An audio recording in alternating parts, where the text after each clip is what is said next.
Doa, doa, doa, doa, doa, doa, doa, doa, doa, doa, doa, doa, era costureira, o avó traballaba na leira, doa, doa, e doa, doa, e doa, o avó era poeta, o avó cuidaba da besta, doa, doa, e doa, doa, a tía Mari se quedaba na casa, cuidaba de todo, se iba ás patacas, doa, doa, e doa, doa, e doa, doa.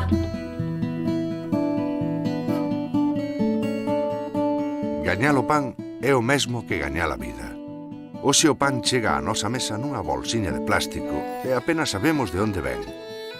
Os nosos avós, en cambio, sabíano moi ben, porque tiñan que o sementar, arredalo, segalo, mallalo, moelo, amasalo e cocelo para podelo comer. Quizáis por iso, traballar ben sé lo mesmo que gañar o pan. Quizáis por iso, o pan é sagrado e nunca se pode tirar nin desprezar. E se acaso cae ao chan, telo que picar.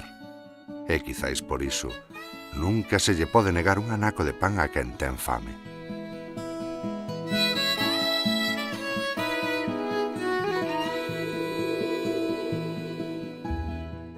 ...44, nin pan nin tabaco.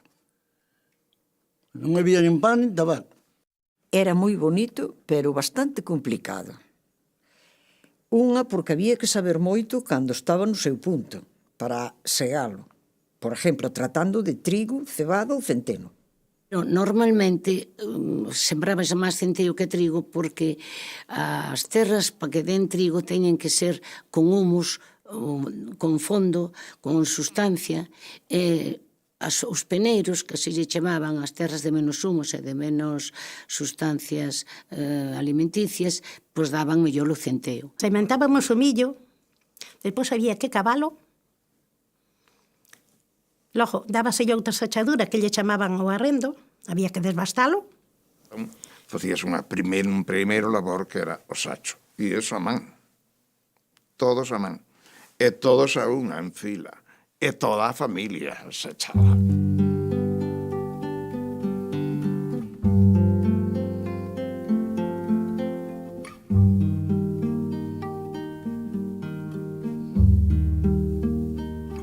Si non viña o que chamábamos a rega de Santiago, que era en xullo,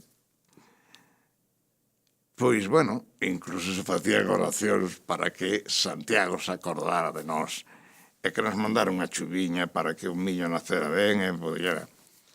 Quedaba un rego máis profundo. Entonces, cando íbamos, que o trigo estaba para segar, o puñíamos encima dese rego, por si chovía, para que secara máis fácil.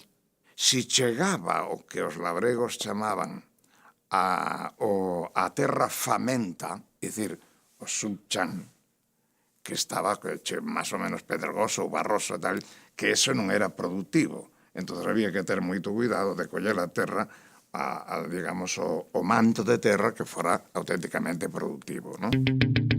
Doa, doa, doa, doa, doa, doa, doa, doa, doa, doa, doa, doa, era costureira, o avó traballaba na leira, doa, doa, e doa, doa. E os homens que non atruxaban e subiaban e tamén iban cantando, carrexando nos tergos co carro e se non iban asubiando ou cantando, non valían. E as mozas iban a herbe, iban pa herbe e non cantaban, non valían. Isto xa... Pero facíamos baile de pandareta, aos domingos, nas eiras, non había outra cousa. E eu, por desgracia, tocaba a tocar a pandereta así, e mentres os outros bailaban, porque ninguén sabía tocar. Sementei millo miúdo nas pernas de unha rapaza. Téñome que ir desta terra antes que o millo me naza. Había personas que levaban, pois, unha cuadrilla para unha casa determinada ou tiñan igual varias casas. Había personas que se dedicaban a eso. Unhas cuadrillas que viñan de 9, 3 mulleres e 6 homes. E viñan e segaban o pan. O centeno, vamos. Dicimos o pan, pero o centeno. Primeiro cortabas o centeo. Porque o centeo non se botaba tanto como a millo. Pero cando era no mes de San Juan, había que cortar o centeo. Facíase en monllos e levábase para arriba. Era moi fácil de facer, era isto así. Isto era un mollo, facías, enrollábase aquí, levantabas a mitad desto, metías por abaixo, e apretabas un pouco, claro. Eu sei a facer mollos. Eu era moi atrevida naqueles tempos. Cando pasaban 15 días ou máis ou menos, ou 3 semanas, depende do tempo, entonces carretábase pa a eira.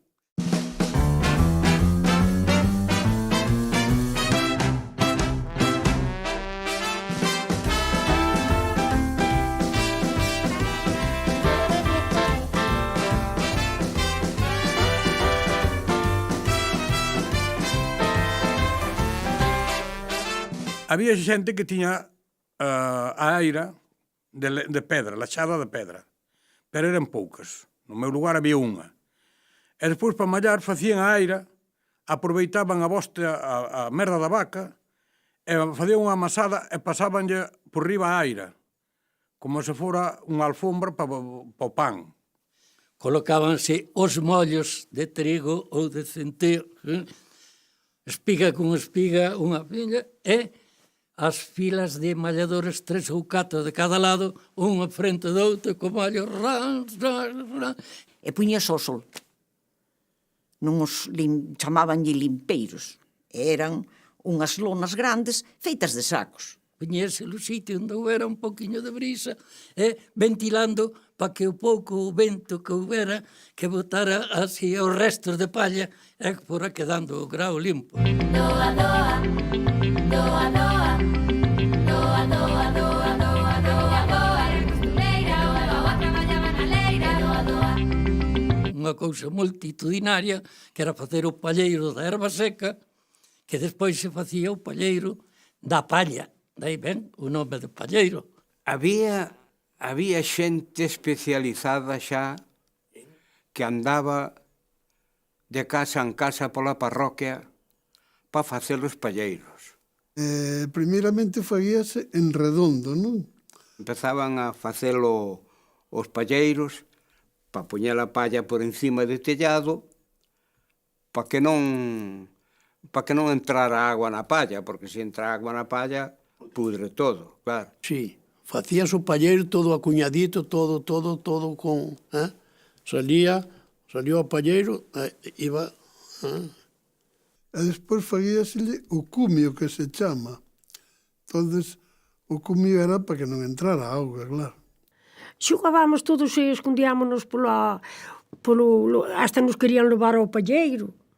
No feixe da palla que levaban, que subían por unha escada arriba. E brincábamos, e así pasábamoslo moi ben.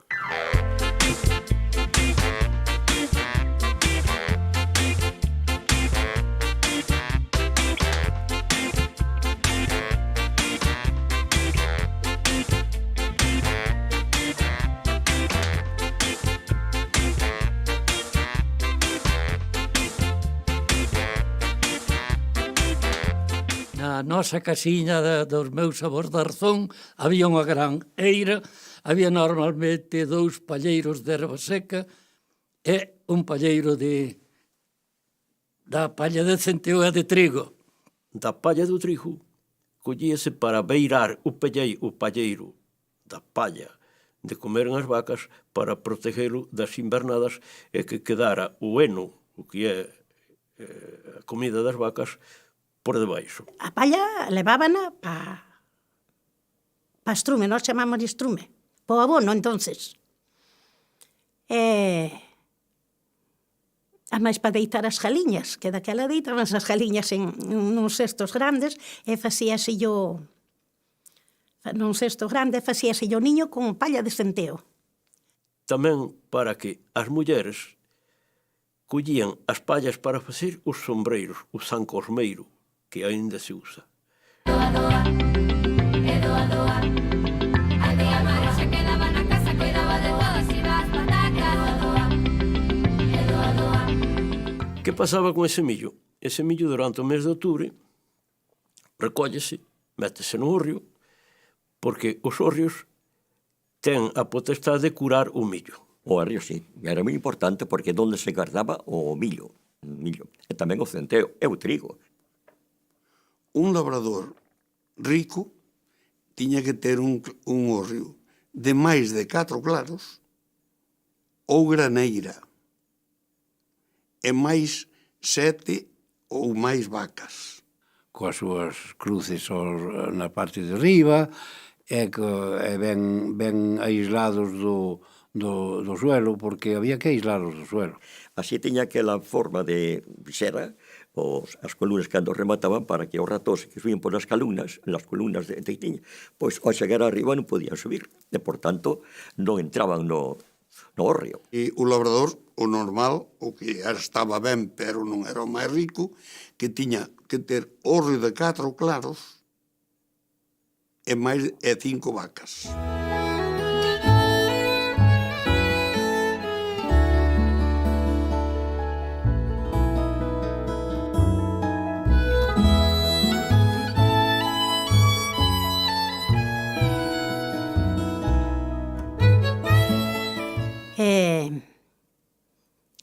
Ibas cada vez que facía falta coser ou ter fariña, ibas ao horneo, desbollábanse as espijas, metíanse o gran nun saco e levábanse ao muiño.